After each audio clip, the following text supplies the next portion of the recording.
आज हम लोग देखेंगे भारत का संवैधानिक इतिहास का ऑब्जेक्टिव क्वेश्चन, जो लेवल 1 का क्वेश्चन है। चलिए देखते हैं। ईस्ट इंडिया कंपनी को बंगाल और बिहार और उड़ीसा के दीवानी अधिकार कब सौंपी गई? 1765। रेगुलेटिंग एक्ट किस वर्ष पारित हुआ? ये हो जाएगा 1773। बंगाल में किस अधिनियम द्वारा बंगाल के गवर्नर को बंगाल के गवर्नर जनरल के पद का नाम दिया गया? हो जाएगा 1773। निम्नलिखित में किस अधिनियम द्वारा मद्रास एवं बम्बई के गवर्नर बंगाल के गवर्नर जनरल के अधीन हो गए? 1773।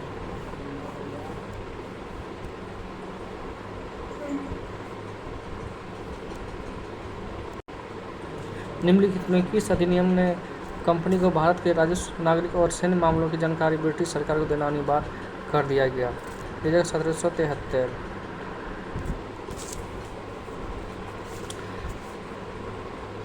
1773 के अधीन द्वारा कलकत्ता में कब सर्वोच्च न्यायालय की स्थापना की गई है? 1774। निम्नलिखित में से किस अधिनियम को बंदोबस्त अधिनियम के नाम से जाना जाता है? 1781 का पिट्स इंडिया एक्ट। इस अधिनियम द्वारा भारत में कंपनी के अधीन क्षेत्र को पहली बार ब्रिटिश आधिपत्य क्षेत्र कहा गया? 1861 नहीं, 1786।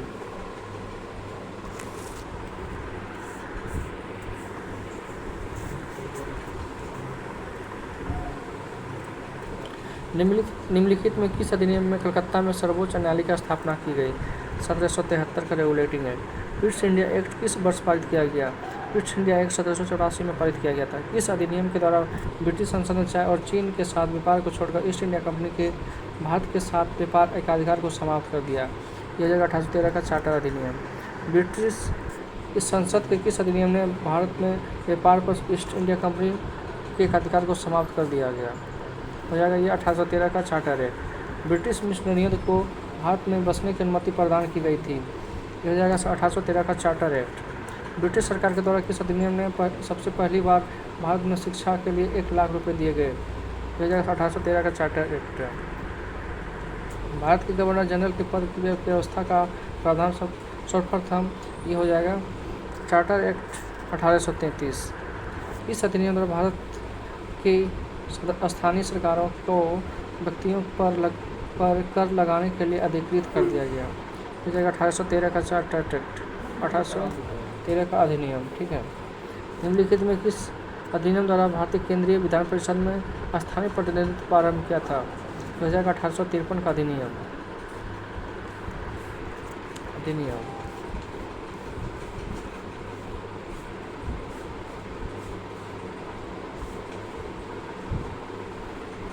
निम्नलिखित में किस कानून द्वारा ईस्ट इंडिया कंपनी से सत्ता ब्रिटिश साम्राज्य को हस्तांतरित कर दिया? हो जाएगा भारत सरकार अधिनियम 1858। निम्नलिखित में से किसके द्वारा भारत के लिए सेक्रेटरी ऑफ स्टेट का पद सृजित किया गया? ये हो जाएगा भारत सरकार अधिनियम 1858। वह कौन सा अधिनियम था जिसने भारत में सत्ता ब्रिटिश ईस्ट इंडिया कंपनी से ब्रिटिश क्राउन का हस्तांतरित कर दिया? ये हो जाएगा भारत सरकार अधिनियम 1858। इस अधिनियम द्वारा कानून बनाने की प्रक्रिया भारतीय प्रतिनिधित्व में शामिल करने की शुरुआत की गई? ये हो जाएगा 1861। इस अधिनियम द्वारा लॉर्ड कैनिंग द्वारा शुरू की गई पोर्टफोलियो प्रणाली की मान्यता दी गई? ये हो जाएगा 1861। 1861 के अधिनियम द्वारा वायसराय को आपातकाल के दौरान अध्यादेश अवधि करने का कितने समय था? 6 माह। निम्नलिखित में किस अधिनियम द्वारा भारत के गवर्नर जनरल को अध्यादेश जारी करने की शक्ति प्रदान की गई? ये हो जाएगा भारतीय परिषद अधिनियम 1861। इस अधिनियम द्वारा केंद्रीय और प्रांतीय विधान परिषदों में अतिरिक्त सदस्यों गैर सरकारी की संख्या बढ़ाई गई? ये हो जाएगा 1892। निम्नलिखित में किस अधिनियम के अंतर्गत भारतीय विधान परिषद के बजट पर बहस करने की शक्ति दी गई? ये हो जाएगा भारतीय परिषद अधिनियम 1892।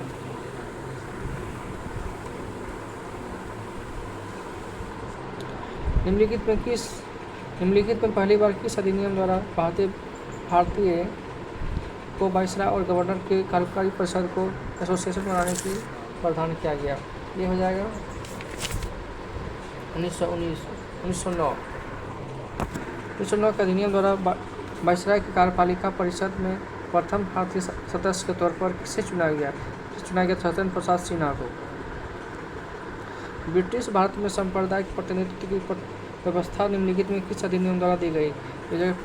पृथक ये हो जाएगा भारतीय काउंसिलिंग अधिनियम 1892। 1909 का अधिनियम संबंधित था पृथक मताधिकार क्षेत्र के लागू करने से।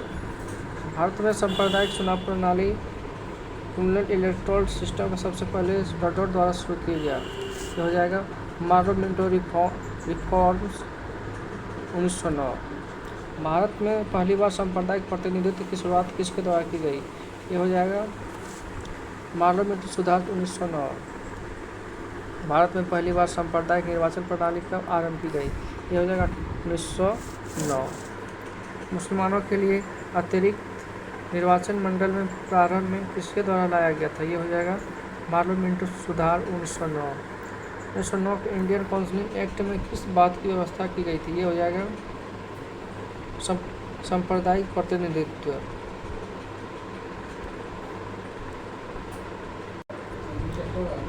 इस भारत सरकार अधिनियम के तहत पहली बार विधायिका में कुछ निर्वाचित प्रतिनिधित्व की मंजूरी दी गई। भारत सरकार अधिनियम 1909। इस अधिनियम में प्रांतों में द्वैध शासन प्रणाली की स्थापना की गई। ये हो जाएगा 1919 के भारत सरकार अधिनियम। भारतीय विधान परिषद का प्रथम बार द्विसदनीय बनाई गई। ये हो जाएगा 1919 के भारत सरकार अधिनियम द्वारा। केंद्र में कौन सा एक्ट द्विसदनीय विधायिका लाया गया? 1919 एक्ट। भारतीय विधान पालिका प्रथम बार द्विसदनीय बनाई गई। ये कब बनाई गई थी? ये बनाई गई थी 1919 के भारत सरकार अधिनियम द्वारा। द्वैध शासन प्रणाली राज्यों में कब लागू की गई? ये जगह 1919 का अधिनियम द्वारा। भारत में द्वैध शासन व्यवस्था का आरंभ किस अधिनियम के अंतर्गत लाया गया? यह जगह 1919 में। दिए गए निम्नलिखित अधिनियमों में से किस अधिनियम के द्वारा भारतीय प्रांतों में द्वैध शासन की स्थापना की गई? यह जगह 1919 के भारत शासन अधिनियम। मॉन्टेगू चेम्सफोर्ड सुधार किस अधिनियम से संबंधित है? यह जगह भारत सरकार अधिनियम 1919।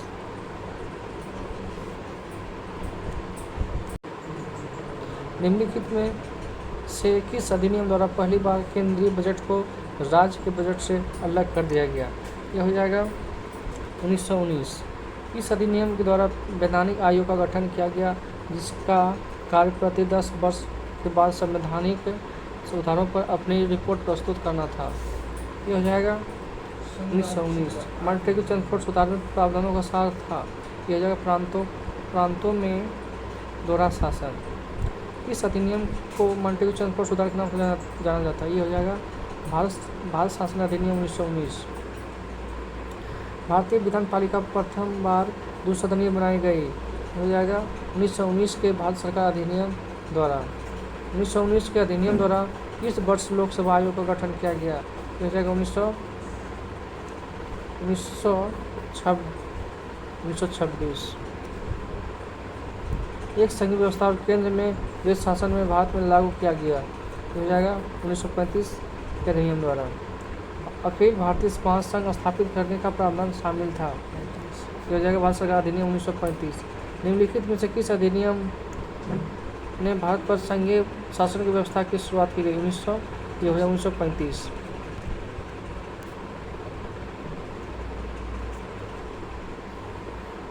हाल में यहाँ आते नहीं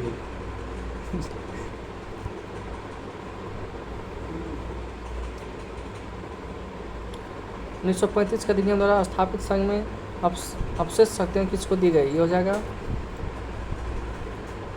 जाएगा 55 का गवर्नर जनरल को। भारत शासन अधिनियम 1935 के तहत प्रस्तावित संघीय प्रणाली दी गई थी अखिल भारतीय संघ को। निम्नलिखित अधिनियम में किस अधिनियम के फलस्वरूप बर्मा भारत से अलग कर दिया गया? ये हो जाएगा government of India act 1935। Bharat शासन अधिनियम 1935 में कितनी धाराएं थी? 321। निम्नलिखित में से किस अधिनियम द्वारा भारत में संघीय न्यायालय की स्थापना की गई? संघीय न्यायालय की स्थापना कब की गई थी? हो जाएगा 59 का। 1935 होगा लेके 1935 अधिनियम द्वारा किया गया था 1937 में। केंद्र में द्वैध शासन किस अधिनियम के अंतर्गत स्थापित किया गया था। केंद्रीय द्वैध शासन किस अधिनियम के अंतर्गत स्थापित किया गया था? तो जगह भारत सरकार अधिनियम 1935 गवर्नमेंट ऑफ इंडिया एक्ट क्यों महत्वपूर्ण है? क्योंकि इसमें यह भारतीय संविधान का प्रमुख स्रोत है। प्रांतीय स्वायत्त का प्रावधान निम्न किस के अंतर्गत आता है? तो जगह 1935 भारत सरकार अधिनियम द्वारा। भारत सरकार अधिनियम 1935 में निम्नलिखित में क्या व्यवस्था थी? 63 का हो जाएगा अखिल भारतीय संघ व्यवस्था का प्रबंध। भारत में संघीय न्यायालय की रचना उत्पत्ति का समर्थन निम्नलिखित में से किस अधिनियम को द्वारा किया गया? जैसे भारत सरकार अधिनियम 1935। अखिल भारतीय महासंघ स्थापित करने का प्रावधान शामिल किया गया था, ये हो जाएगा भारत सरकार अधिनियम 1935। निम्नलिखित में से किस अधिनियम ने केंद्र में द्वैध शासन प्रणाली की स्थापित किया गया? हो जाएगा भारत सरकार अधिनियम 1935। प्रांतीय स्वायत्तता शुरू करने के लिए भारत सरकार ब्रिटिश सरकार द्वारा ब्रिटिश का अधिनियम पारित किया गया, ये हो जाएगा 1935 का भारत सरकार अधिनियम। भारत शासन अधिनियम 1935 द्वारा स्थापित संघ में अवशेष शक्तियाँ किससे दी गई थी? ये हो जाएगा गवर्नर जनरल को। राष्ट्रपति का अध्यादेश निर्गत करने की शक्ति प्रेरित है, ये हो जाएगा भारत सरकार अधिनियम 1935। कैबिनेट मिशन 1945 ईस्वी के प्रस्ताव पर गठित अंतरिम मंत्रिमंडल 1946 में स्वतंत्र भारत के पहले मंत्रिमंडल 1947 में खाद्य कृषि मंत्री कौन थे? जो हो जाएगा राजेंद्र प्रसाद। निम्नलिखित में कौन 1946 में स्थापित अंतरिम सरकार के सदस्य नहीं थे? ये हो जाएगा अच्युत पटवर्धन। स्वतंत्र भारत के प्रथम गृह मंत्री कौन थे? सरदार वल्लभ भाई पटेल। भारत के प्रथम प्रधानमंत्री कौन थे? जवाहरलाल नेहरू।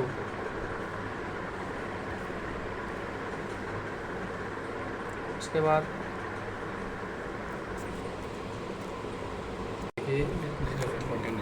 1773 का रेगुलेटिंग एक्ट पहला कदम क्या था? ये था ब्रिटेन की संसद को भारत पर विधि बनाने का अधिकार बल दिया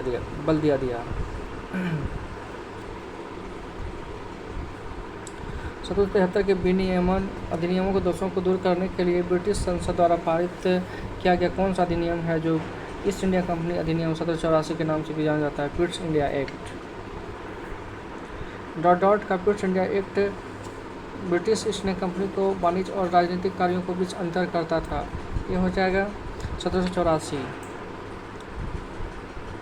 निम्नलिखित में से कौन से अधिनियम ने ब्रिटेन में एक ऐसा नियंत्रण बोर्ड की स्थापना का प्रावधान किया जिसके तहत ब्रिटिश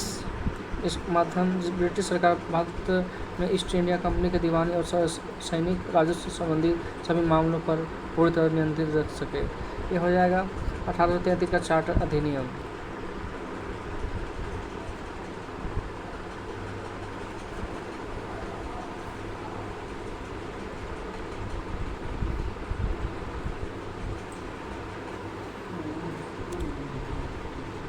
भारत के गवर्नर जनरल को किस एक्ट के द्वारा अपनी समिति निर्णय को अस्वीकार करने का अधिकार मिला?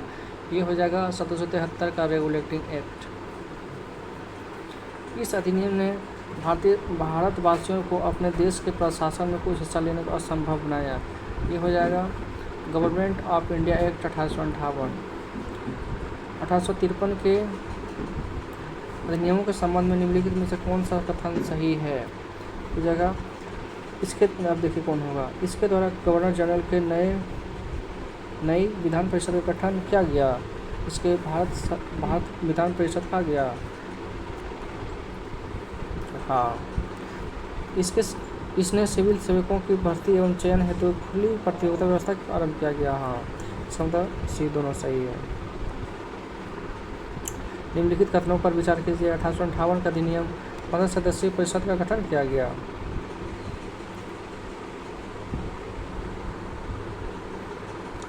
हाँ, 1858 का अधिनियम ने भारत में प्रचलित शासन प्रणाली में क्रांतिकारी परिवर्तन कर दिया। हाँ, ये जगह दोनों।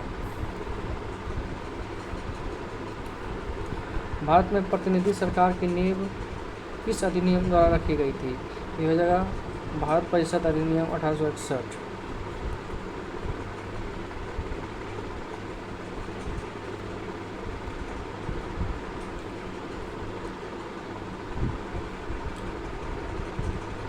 निम्नलिखित में से किस अधिनियम के अंतर्गत भारतीय विधान परिषद को बजट पर बहस करने की शक्ति दी गई?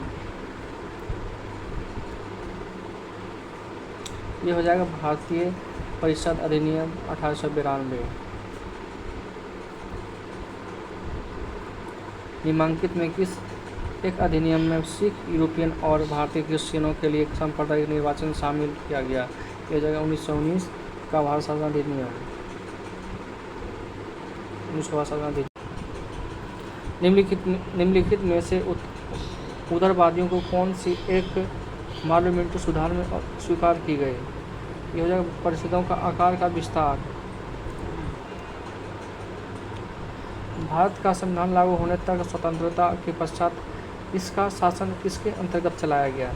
ये हो जाएगा 1935 के भारत सरकार अधिनियम के अनुसार। कौन सम्मिलित नहीं है? पार्लियामेंट्री सुधार सांप्रदायिक प्रतिनिधित्व से, हाँ सही है। भारत सरकार अधिनियम 1835 स्वशासन से, हाँ। कैबिनेट मिशन, संविधान का सभा का गठन, हाँ। साइमन कमीशन, भारत विभाजन, नहीं, यही गलत है। सूची 1 तथा सूची 2 को सम्मिलित कीजिए तथा सूचियों के नीचे दिए गए कूट से सही उत्तर का चयन कीजिए। सूची 1, सूची 2। नियंत्रण परिषद की स्थापना, ये हो जाएगा पिट्स, ये हो जाएगा पिट्स का भारतीय अधिनियम 1784। सर्वोच्च न्यायालय की स्थापना, जो नियामक अधिनियम 1773। इंग्लिश मिशनरियों को भारत में आगमन की अनुमति, यह चार्टर अधिनियम 1813। गवर्नर जनरल की परिषद में, ये हो जाएगा चार्टर अधिनियम 1833। 4 2134 2134, ये हो जाएगा बी नंबर।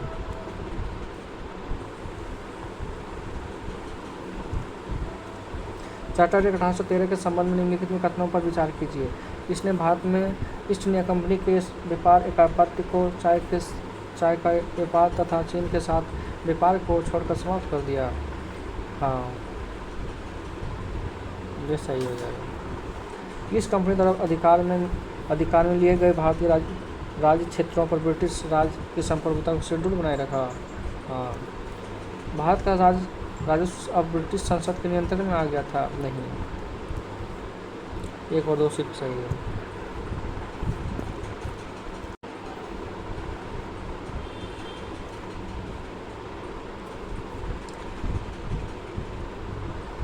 भारतीय परिषद अधिनियम 1861 के संबंध में निम्न कौन से कथनों को सही पढ़कर विकल्प को चुनें? इस अधिनियम के फलस्वरूप गवर्नर जनरल की कार्यपालिका परिषद में कुल सदस्यों की संख्या 7 हो गई, नहीं। विधि निर्माण के लिए अतिरिक्त सदस्यों की संख्या कम से कम 6 और अधिक से अधिक 12 कर दी गई। यहाँ प्रांतीय और केंद्रीय विषयों में किसी तरह का भेदभाव नहीं रखा गया, नहीं, सही है। अर्थात 2 और 3 सही है।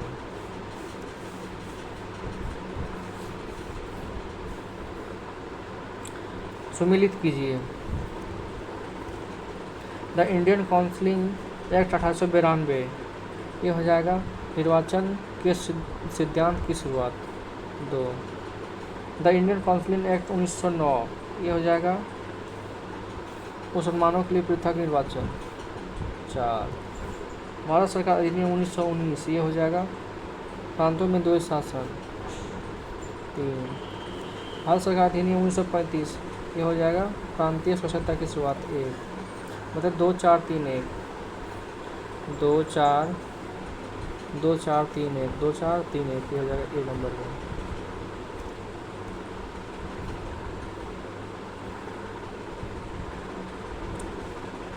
उन्नीस 1919 के भारत शासन अधिनियम की निम्नलिखित में से कौन सी विशेषताएं हैं? प्रांतों की कार्यकारिणी पर सरकार में 2 शासन की व्यवस्था, ये तो सही है। मुसलमानों के लिए पृथक सांप्रदायिक निर्वाचन मंडलों की व्यवस्था, ये नहीं। केंद्र प्रांतों को विधायनी शक्तियों का हस्तांतरण, हाँ, अर्थात सी 1 और 3 सही है।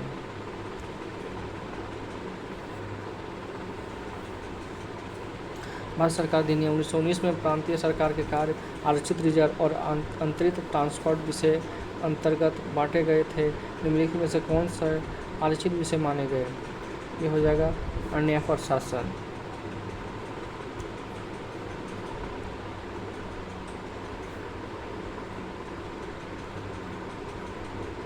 अन्य प्रशासन, भू राजस्व और पुलिस, अर्थात ऑप्शन सी।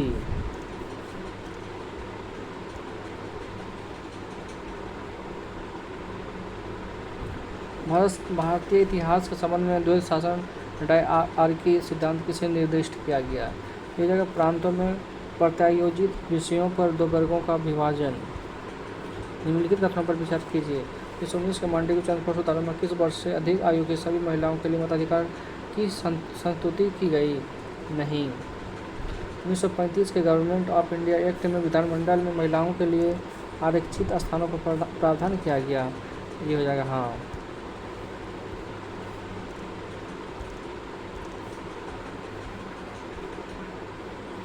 अर्थात केवल 2 सही है।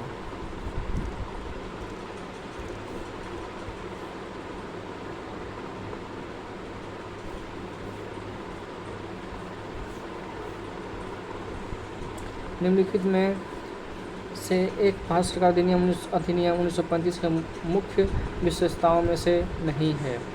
ये हो जाएगा अपशिष्ट विषय प्रांतीय विधायकों को आवंटित किए गए थे।